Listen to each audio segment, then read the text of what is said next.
On the evening of May 22, 2010, in the city of Costa Mesa, California, a dramatic 911 call was received by the Costa Mesa Police Department. Okay, what's going on, sir? There's a body in my son's apartment. There's a what? A body, a dead body. A dead body? Are you sure, sir? I can think he's sure, man, I'm sure. Okay. He's cold.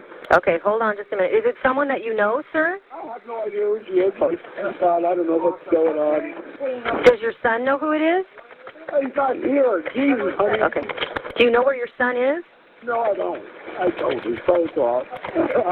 Okay. Just keep breathing for me, sir, okay? Where in the apartment is she? She's in the bedroom. She's like there's been some sexual activity. She's dead. There's blood from her head. I thought she was to see if she was cold. There was blood from her head? Yeah, honey, I don't know what to say. Okay, just stay in there, okay? I fear Jesus. It is, but is it clear it is? The victim that is being described to dispatch is 23-year-old Julie Kibuishi. Her body had just been discovered, lying next to a bed surrounded in a pool of her own blood. Hello? I'm still here, sir. I'm not going to hang up, okay? Until there's someone there with you. Is anybody else in the apartment besides you? Oh, no. No one else is in there? Yeah, there's somebody there. Okay. You can talk too, okay? Who are you? Sir, who are you talking to now? Take off, please. Just go. Just go.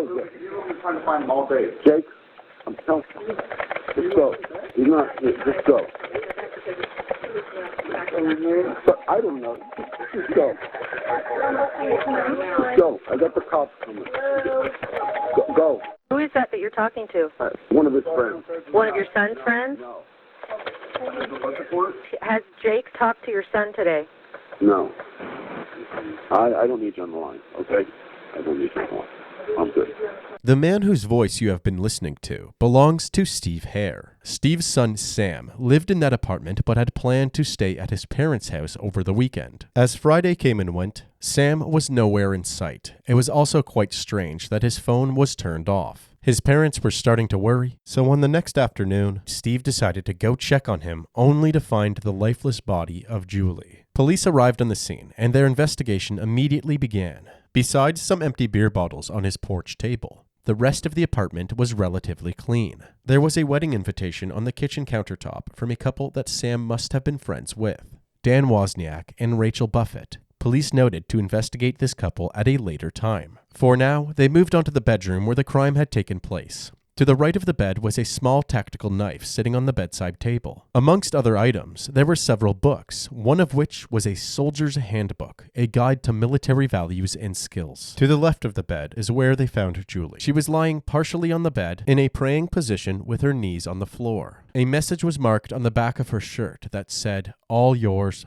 you." There was a large open wound to the back of her head, but untouched sitting on top of her head was a tiara. She had met up with her brother Taka and his fiancée for dinner at a local Thai food restaurant the night before. They had asked her to be a part of their upcoming wedding and gave her said tiara as a gift. While they were investigating the apartment, they began to hear a muffled Taylor Swift song coming from somewhere in the room. They followed the noise and they discovered Julie's cell phone with notifications available to read on the lock screen. They then sifted through these messages. They found out that on the night before, Sam had sent her a multitude of messages. These messages started off normal, with a text saying, "Helping Dan," then headed to the folks for the weekend. However, a couple of hours later, his tone shifted to a more perturbing one. "Can you come over tonight at midnight alone? Very upset. Need to talk. I'm dealing with some bad family crap. I don't want to be alone. Please don't tell anybody. Please. Please. No sex. I just need to talk." Julie then responded with, "I'm here for you like family." Investigators wanted to know more about Sam before they jumped to any conclusions. As it turns out, Sam was actually an Army veteran who had served time in Afghanistan. He was deployed to one of the most dangerous territories, stationed at Camp Keating. However, being a war hero often comes at a toll. His friends said that he was showing signs of PTSD when he came home. Sam and Julie had recently started dating shortly after Julie began tutoring him for an anthropology course. That explained why Julie was in Sam's apartment in the first place. However, detectives felt that the most important detail about Sam was that Sam was charged and tried for murder once before. He was accused of luring his friend into an area where gang members then shot him. But Sam was found not guilty and was acquitted on all charges. With this background information on Sam, investigators now had what seemed to be a cut-and-dry theory. Sam, who had been exposed to crime in the past, had been drinking and possibly using other drugs as well. He then had a psychotic episode as a result of his PTSD and proceeded to assault and kill Julie. He then fled the scene.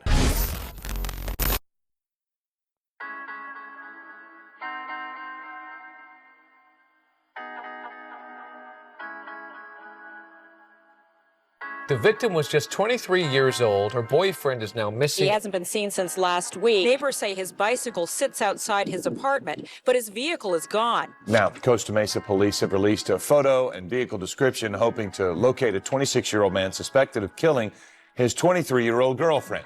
Police issued a photo of Sam and a description of his car. They told the public that he was potentially dangerous and to call 911 if they had any information on his whereabouts. Sam remained MIA for over a week. Meanwhile, police continued to question everybody involved in Sam and Julie's life, including Dan Wozniak and Rachel Buffett, the engaged couple whose wedding invitation was found on Sam's kitchen countertop. Police knew that Sam had been with Dan just hours before Julie's murder after finding messages on Julie's phone.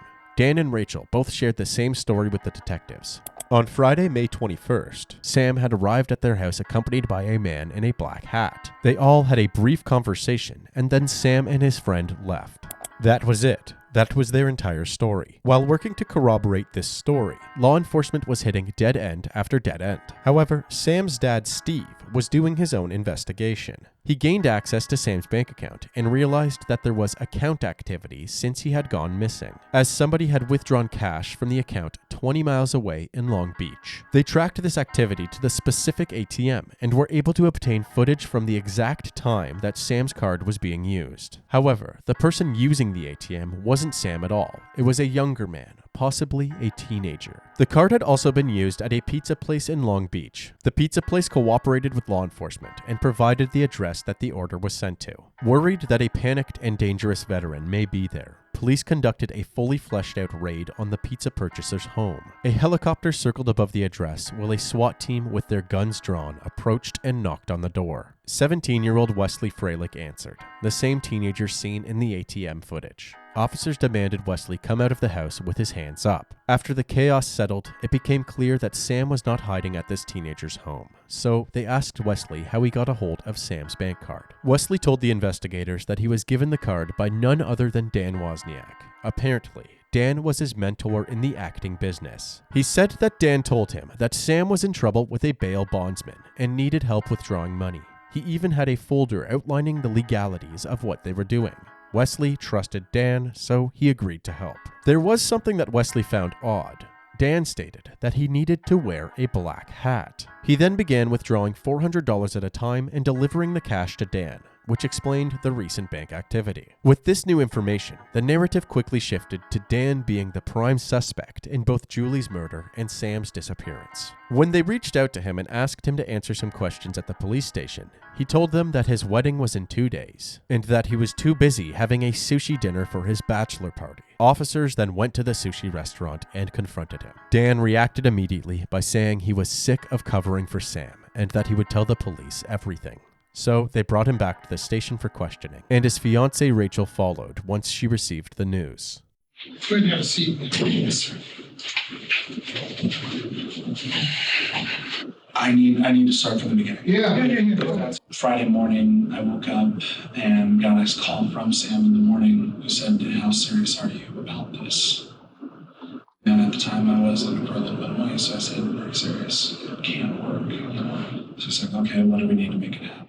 What Dan is talking about is a scheme that Sam had allegedly concocted. The plan was to get 17-year-old Wesley Freilich to withdraw cash from Sam's bank account, which Sam would then report as stolen. Once the bank reimbursed Sam for the stolen cash, they would then divide the cash up between the three of them. Dan then explained exactly how he instructed Wesley to pull it off.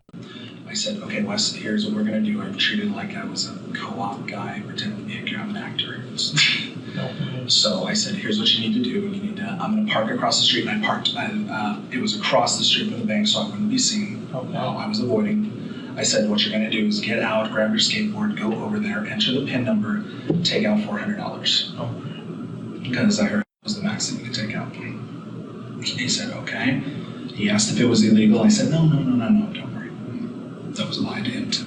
After retrieving the money from the ATM, Dan dropped Wesley off at home and let him hold on to Sam's bank card. This scam initially took place on Friday afternoon, which was reflected through the bank card transactions. Julie's body was found the next day, on Saturday afternoon. The detectives needed to fill this gap in the timeline, so they asked Dan about the last time that he saw Sam, which was apparently Saturday morning. I got a knock on my door. I want to say it was about 8:30 in the morning. Okay. Opened the door, it was Sam. He's like, there's a dead body in my apartment. He's like, okay. Basically, as soon as you left me, I started doing some drugs and drinking again because I was very depressed about my family. I said, what did you do? He's like, I got a gun. He asked me for sex. He was pretty he said no, and then he just shot her twice. Apparently, this is when Dan expressed that he did not want to be a part of Sam's predicament. Sam then threatened Dan and Rachel's life and forced Dan to drop him off somewhere. Supposedly, Dan then decided to drive him to the local mall. Now that Dan has admitted to being Sam's accomplice, with knowledge of Julie's murder and transporting the suspect, the detectives decided to collect his DNA in order to eliminate him from the crime scene. What we're going to do is, this is a swab. We're going to get a swab to eliminate you. Should we take a sec? Eliminate me? Yeah, eliminate you from any issues. So basically, just open your mouth for me. There you go.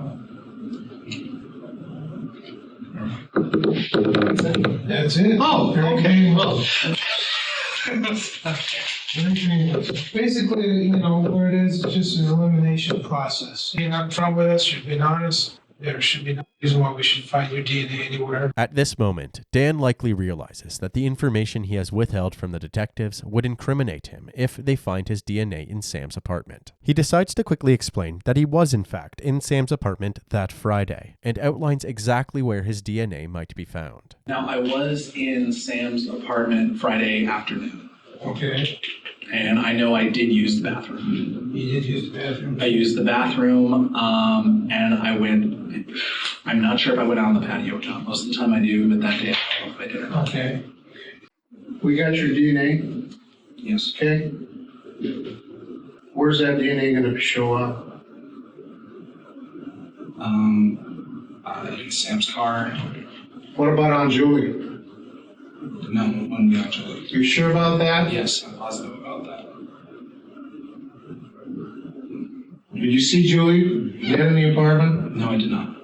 I think you know a little more about this thing than you're divulging to us. No, I don't. I think there's a whole lot more. There may be, but please question me and any gaps that I want to fill. Absolutely. As far as your participation in this thing. As far as my participation? Yeah. Okay. Yes, I helped him get away. Yes, I knew that he had killed someone, and yes, I knew that I... Stop right there. Stand up. So I'm saying? Absolutely, yeah. You're arrested. For murder, okay? Accessory to murder, that's what you're being arrested for. You don't want to talk to us anymore? That's okay, it. We're done. Hold on. We're done. Whoa. Okay. We're done. Unless you want to talk to us, we're done. I will talk to you about anything if it gets me to my wedding on Friday. That's what I will promise. Anything you want. Go ahead, we're listening. Yes, I helped Sam get away. Yes, I did not know what he was planning until then. Yes, I lied to you guys earlier. Yes, I did stuff that I'm not proud of. That's it. Dan, you got the answers. You can help us. I don't know what else you want me to say. I don't know. Tell us. I don't know. Tell us the truth. He came down and said, help me. I went upstairs and yes, I saw the goddamn body. Is that what you want to hear? No. We want to hear the truth. That is the truth. If this was an audition for the role of an innocent man, Dan just blew it. Dan has now admitted to helping a killer get away, seeing Julie's dead body in the apartment, and then doing nothing about it. The detectives now lie to Dan, stating that his DNA was found on Julie's body. They do this with the hopes that he will give up more incriminating information.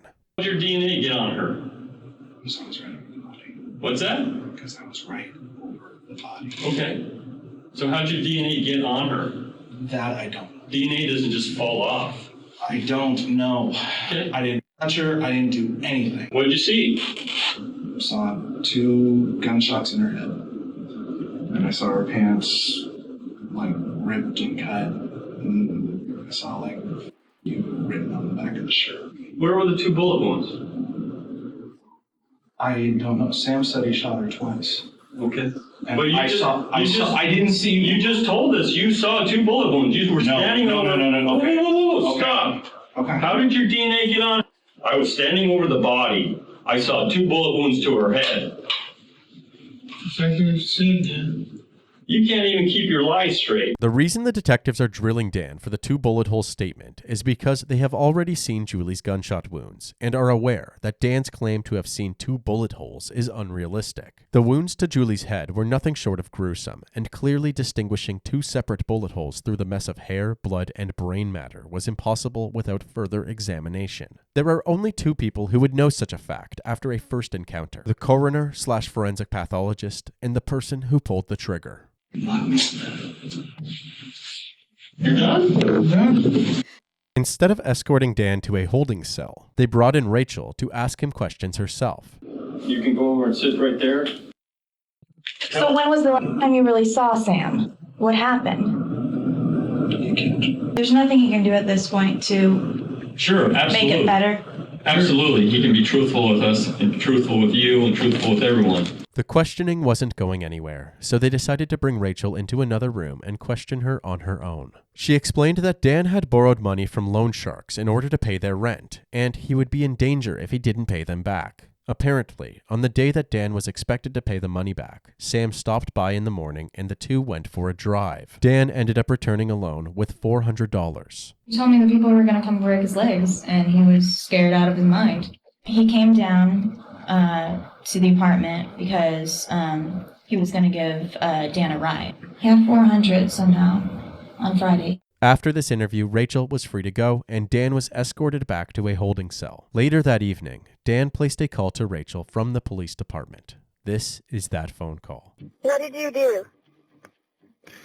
I helped Sam cover some stuff up and helped him get some drugs. That's it. I didn't murder anybody. My mom's working on canceling all the wedding plans now, and I just talked to Tim, and I need to make a phone call to the detective now. Tim says he has evidence with them, or he knew where it was or something. Then I'm doomed. Do you know that Tim had some evidence? Yeah. Oh, God. Oh, God. Oh, God. The evidence that they are referring to is a backpack full of Sam's bloody clothes, his wallet, and his phone. Dan gave this bag to his brother, Tim, so he could dispose of it and prevent the cops from getting their hands on it. Police later found this bag thrown over Tim's fence as a last-ditch effort to quickly hide the evidence. This is ridiculous, and I have to go tell the detective the truth. No, baby, no, don't. That can't be found. Babe, listen to me. I'm going to go do something right now, and you're not going to see me for the rest of your life. Do you understand that? No. I have to tell the truth on what I did, and I think you now know what it is, and it's bad. Imagine the worst, and that's what I did. I love you, baby. I'll be right there. Okay.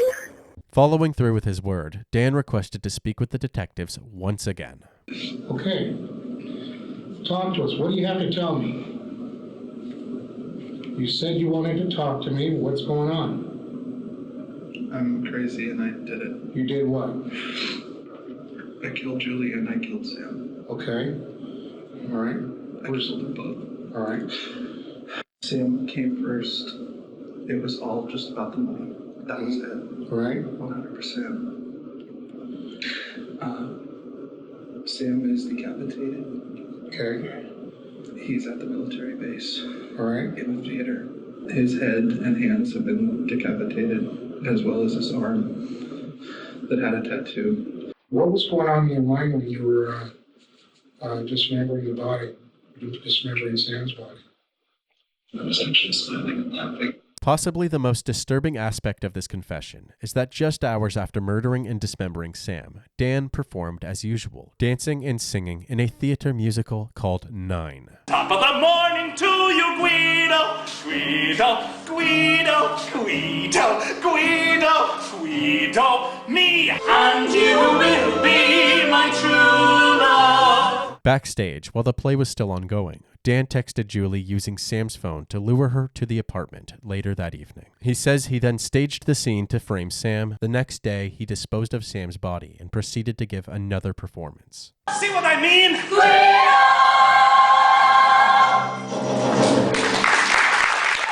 Now satisfied with the confession Dan has provided, the detectives wanted to understand his motive for killing Sam. And your motive behind killing Sam was? Money and insanity. Money and insanity. Okay. Directly following this interrogation, Dan was charged with 2 counts of first-degree murder. Despite his clear-as-day confession, he would later plead not guilty to his charges. Dan called Rachel once more to tell her what he had just told the detectives. I shot him 2 times in the back of the head. And then I grabbed his credit cards and I grabbed Wesley and we took money out of his account. I opened up the door of Sam's apartment and shot her twice in the back of the head. How did nobody hear the gun? I don't know. I got lucky. I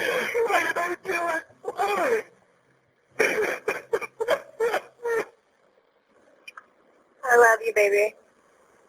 You are so insane and so stupid. But I know in your twisted little mind you were doing it because you wanted to be happy with me. And I hate you for screwing it up. Shortly after the details of the killing went public, a man contacted the police with another story. The man's name was Chris Williams, and he was another struggling performer. He said that he was friends with Dan and Rachel, and he was actually the one who had lent them the loan shark money that Dan needed to pay back. Apparently, Chris had provided Rachel and Dan $2,000 of his own money. He then told them that it was from dangerous people to help guarantee that he would be paid back. This means that on the day of the murder, Dan did not owe any leg-breaking loan sharks money. He actually owed Chris. It also turns out that on that day, Chris attempted to retrieve his money at the same time that Sam had arrived at their apartment, and he witnessed Dan leave with Sam. Then, 3 hours later, return home without him. He says that Dan was essentially in a full-blown panic attack, and he smacked down $400 on the table. Rachel was visibly angry. A week later, while preparing for Dan and Rachel's wedding, he was informed about the murders. He made the connection that they occurred on the same day as his peculiar encounter with them, so he dialed 911 immediately. This story introduced more suspicion onto Rachel. A credible witness is now saying that she knew about the loan all along, while she is claiming that Dan was solely responsible for it. So the detectives brought Rachel back in for another interview. Why don't you tell me why you forgot to tell me about this? Because honestly, I was afraid that if you knew that Chris had seen us that day, I don't know who Chris knows, and I don't know if he knows anybody bad. Well, you don't think we were going to find out? They'll come to me. Did you think we were not going to find out? I guess not. I don't know. I'm a little bit afraid. Well, I can tell you. The detectives did not believe Rachel, so they had her wear a voice stress analyzer, a lie detection device that aims to differentiate between stressed and non-stressed outputs in a response to stimuli. The National Institute of Justice says the chance of detecting deception is about 50% with these devices. However, they also say that the subjects may be deterred from lying if they think their responses can be proven false. Did you plan the murder with Dan? I'm trying to remember everything I can. I've told you guys everything I know. I'm completely innocent. He's gone for 3 hours and he comes back having a heart attack. Yeah. We know he's out killing Sam at that point. I thought he was just overreacting because he thought he was afraid of loan sharks and getting hurt. I'm sorry that I'm not the kind of person who just goes berserk and loses their mind when they hear this. I just sit there in shock and soak it in. You were in shock. Rachel stuck to her story, and there wasn't any physical evidence to tie her to the murders, so the detectives had no choice but to let her go for now. With Dan in jail and Rachel continuing to profess her innocence, the detectives worked with the district attorney to begin building their case. After 2 years into the investigation, they finally made the decision to arrest and charge Rachel for being an accessory to murder after the fact. Basically, the only crime they could feasibly arrest her for was lying about 2 things: her dealings with Chris, who was at the apartment the day of the murders, and the fabricated man in the black hat, who wasn't at the apartment at all. Rachel ended up pleading not guilty, and even held a press conference after posting her bail. Are you saying you're innocent? What are you saying? Completely innocent. She quickly capitalized on the limelight while she was out on bail, participating in several interviews with news stations and even Dr. Phil. Did you know that he had any involvement in these murders at all? Not until after the police did. I was aghast when I get a call saying you're going on TV. That offends me. I understand, and maybe I made a bad judgment call by coming on here, but I didn't come out when everything first happened and said, oh, look at this horrible situation, I'm the victim. You didn't see me selling my story to Hollywood to make a movie. Not yet. Rachel wasn't the only one taking advantage of the spotlight. While in jail awaiting his trial, Dan took part in an episode of MSNBC's Lockup, where he seems to recant his confessions. I want people to know that I'm a good guy. I enjoy long walks on the beach. I'm an Aries. Dan began his turn in court. Orange County Senior Deputy District Attorney Matt Murphy urged jurors to impose the death penalty for Dan. How many layers of awful do we need before the death penalty is appropriate? Before the death penalty is the only possible way we can satisfy justice in a case. He did not care about those people. And now I'm asking you to care about those people. Through your verdict, I'm asking you, you set this right. You take care of business when you go back there. You take care of business. Thank you. In response to the prosecution, Dan's defense team said it was really Rachel who had manipulated him into committing these atrocious acts, and therefore Dan should not be met with the death penalty. On January 11th, 2016, after less than an hour of deliberation, a jury recommended the death penalty for 32-year-old Daniel Patrick Wozniak. We, the jury, find the defendant, Daniel Patrick Wozniak, guilty of the crime of murder in the first degree. It is death for a double murderer who needed money for his wedding and tried to frame one of his victims for his deadly deed. As CBS 2 Orange County reporter Michelle Gili shows us, the victim's family members had a lot to say to the killer. It is the order of this court that you shall suffer the death penalty. Convicted Orange County killer Daniel Wozniak, a community theater actor before his capture, has been sentenced to death for his real-life role as the mastermind in a gruesome double murder. You, Dan, are a coward and a poster boy for the need of the effective death penalty in California. My only regret that in this state won't let me kill this coward myself. Thank you. You took her precious life. And then you disgraced her. How could you do anything like that to my baby?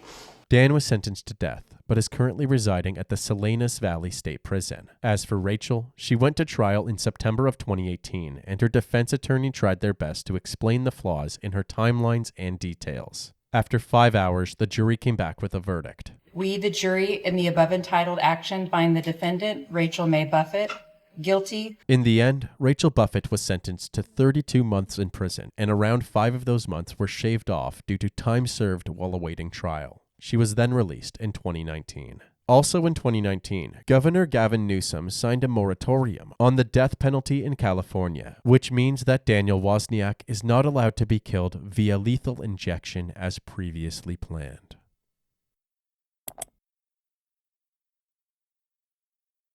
I have always wanted to express my condolences to the Herr and Kibuishi families and offer support, but I assumed that any contact from me, a complete stranger before this case, would not be welcomed or helpful, so I sought to be respectful by giving them space.